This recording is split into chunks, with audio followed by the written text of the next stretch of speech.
अस्सलातु वस्सलामु अलैका या रसूल अल्लाह व अला आलिका व अस्हाबिका या हबीब अल्लाह।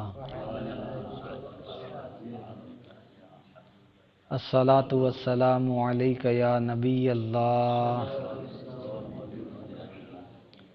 व अला आलिका व अस्हाबिका या नूर अल्लाह।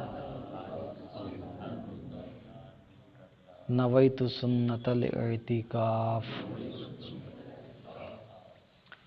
दुरूद पाक पढ़ने की बेशुमार फजीलतें, बरकतें, सआदतें, रहमतें हैं।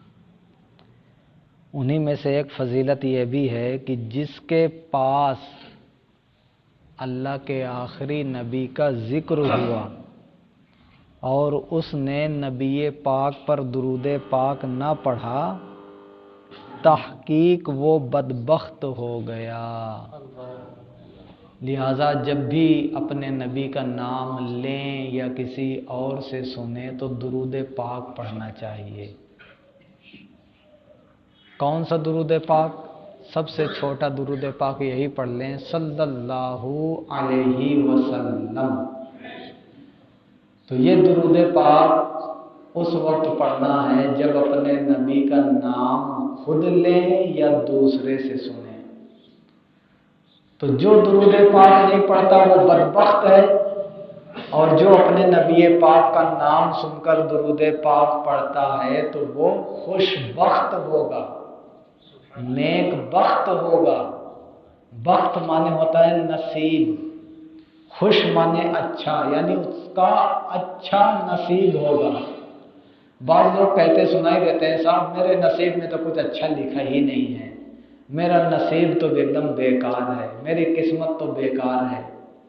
अगर ऐसा मामला है और वो शख्स अपने नसीब को, अपनी तकदीर को अच्छा करना चाहता है, तो यहाँ पर एक फार्मूला मिल गया कि अगर अपनी किस्मत को अच्छा बनाना चाहते हो तो उठते बैठते सोते जागते चलते फिरते अपने नबी पर दुरूद पाक पढ़ो। तुम्हारा नसीब, तुम्हारी किस्मत बुरी हुई तो अच्छी हो जाएगी।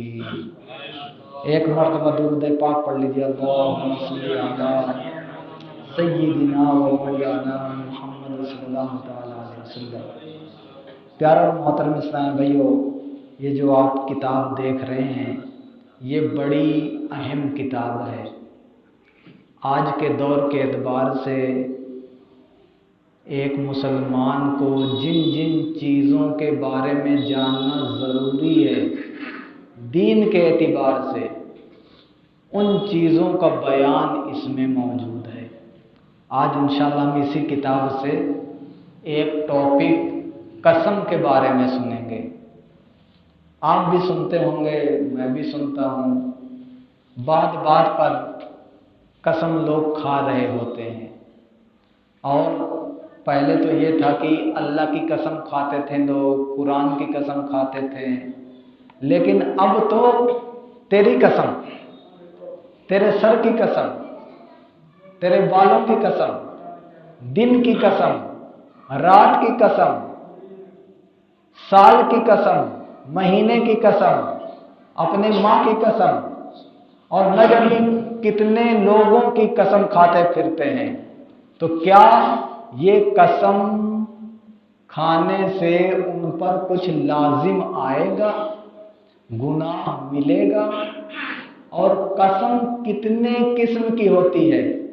अगर किसी ने झूठी कसम खाई तो क्या है, अगर सच्ची कसम खाई लेकिन उस कसम को तोड़ दिया तो तोड़ने के बाद शरीयत क्या हुक्म देती है, इंशाअल्लाह हम ये सारी चीज़ें बयान में सुनने की सआदत हासिल करेंगे कसम के हवाले से।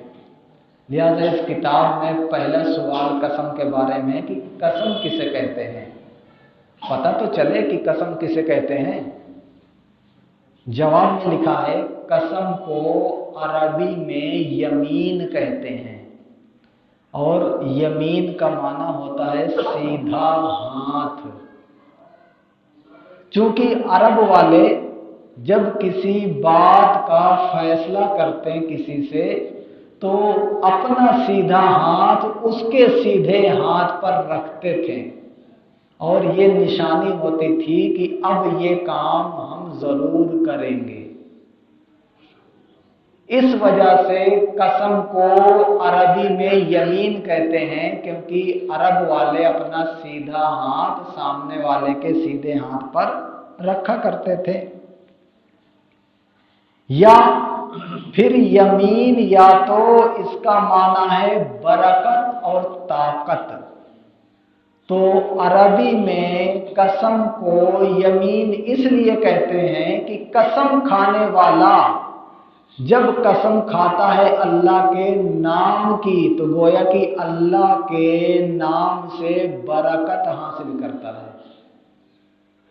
या एक माना होता है ताकत, कुव्वत। तो कसम खाने वाला कसम खाकर अपनी बात को मजबूत करता है, अपनी बात को ताकतवर बनाता है। इस वजह से कसम को यमीन कहते हैं कि यमीन का माना होता है ताकत, कुव्वत, और कसम खाने वाला अपनी कसम के जरिए से अपनी बात को मजबूत कर रहा होता है।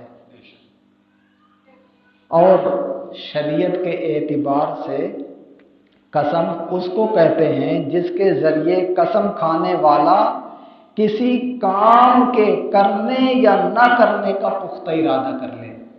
किसी ने कहा अल्लाह की कसम मैं शराब नहीं पीऊंगा, तो लिहाजा कसम के जरिए से अपनी इस बात को पक्का करना चाहता है कि अब मैं अपनी जिंदगी में कभी शराब नहीं पीऊंगा। क्या कसम खाना जायज है? शरीयत ने कसम खाने को जायज करार दिया है? इसका जवाब है कसम खाना जायज है, मगर जहां तक हो सके बचा जाए। और बात बात पर कसम खानी न चाहिए। और बाज लोगों ने कसम को तो तकिया कलाम बना लिया है। तकिया कलाम, बात बात पे उनकी ज़बान पे कसम ही कसम निकलता है। यानी दौराने गुफ्तगू बार बार कसम खा